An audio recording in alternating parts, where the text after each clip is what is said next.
Rīgas Dinamo vēsturē lielākā izbraukuma komanda atkal savu skatītāju priekšā aizvadīja kārtējo kontinentālās hokeja līgas regulārā čempionāta spēli, tiekoties ar viesiem no Kanti-Mansīskas hokeja komandu Jugrā. Lai arī mūsējiem tā saucamais play-off vilciens šajā sezonā, diemžēl, bet jau ir aizbraucis, mūsu pretiniekiem vēl teorētiskas iespējas aizķerties labākajā astotniekā ir, un, protams, ka Rīgā viņi ieradās ar vienu domu, tikai un vienīgi uzvara un 3 punkti savā kontā. Spēle izvērtās ļoti disciplinēti, ļoti maz noraidījumi. Pirmajā trešdaļā 2 noraidījumi pretiniekiem, 1 mūsējiem, otrā trešdaļa pagāja bez noraidījumiem, un arī spēles trešajā trešdaļā komandas vairāk domāja par disciplīnu, nevis par noteikumu pārkāpumiem. Pirmie rezultāti spēlē atklāja Rīgas Dinamo spēlētāji, kad ieejot pretinieku zonā, teicami ripu savam partnerim atstāja Filips Tuluzākovs, un Aleksandrs Jerofejevs ar teicamu tālšāvienu atslēdza pretinieku komandas sargātos vārtus ar šķēlienu 9-1-0.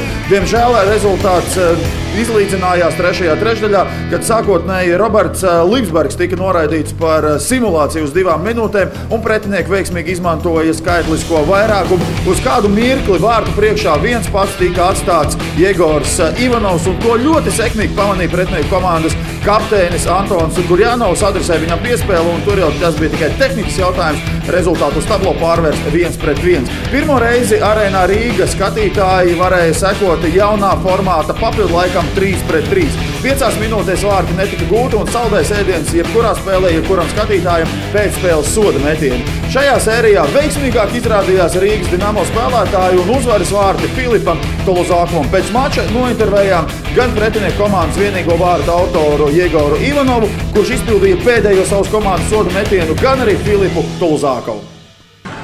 Краткий комментарий об этой игре. Довольно дисциплинарная была, но мало результативная. С чем это связано? Связано с тем, что команды обе сосредоточенно играли, грубо говоря, до ошибки. Поэтому такой счет, накал был до последней минуты. У вас какая-то особая настрой была на эту игру, потому что, в турнирной таблице для Динамо уже все, поезд плей-офф уехал, вы еще можете попасть. Для нас принципиально каждая игра, нам тренер говорит, бороться до последнего, у нас всегда есть шанс, последний мы за него цепляемся. Ситуация, когда гол забил, забыли про тебя там впереди ворот на пятаке? Наверное, не могу прокомментировать. Что не получилось на булите? Не знаю, переволновался, может усталость, тоже не могу ответить. Удачи. Для начала краткий комментарий об игре. Вязкая какая-то игра получилась, счет там 0-0 был пол игры. Ну и вообще голов мало. Когда тактически все боролись, пытались друг друга тактически переиграть команды. Как-то так. Как думаешь, с чем связано? Потому что дисциплинарная, мало удалений, но и мало результативная.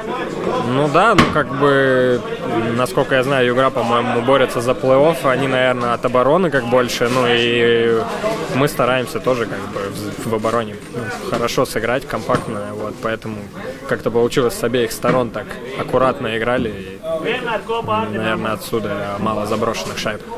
Саша Ерофеев единственный гол по игре забил. У тебя булит. Как-то на тренировках отыграли с ним вот это, что ты видел, что он сзади за тобой идет, что ты просто оставил шайбу? На игру ехали вместе в машине и договорились. Все сложилось. Первый раз в арене получилось в овертайме играть 3-3, как было? Интересный формат, но тоже надо аккуратно, потому что любая ошибка может сразу привести к голу, поэтому, видимо, тоже аккуратно все старались сыграть и без голов.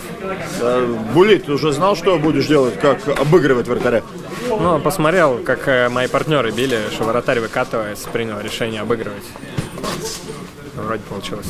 Спасибо.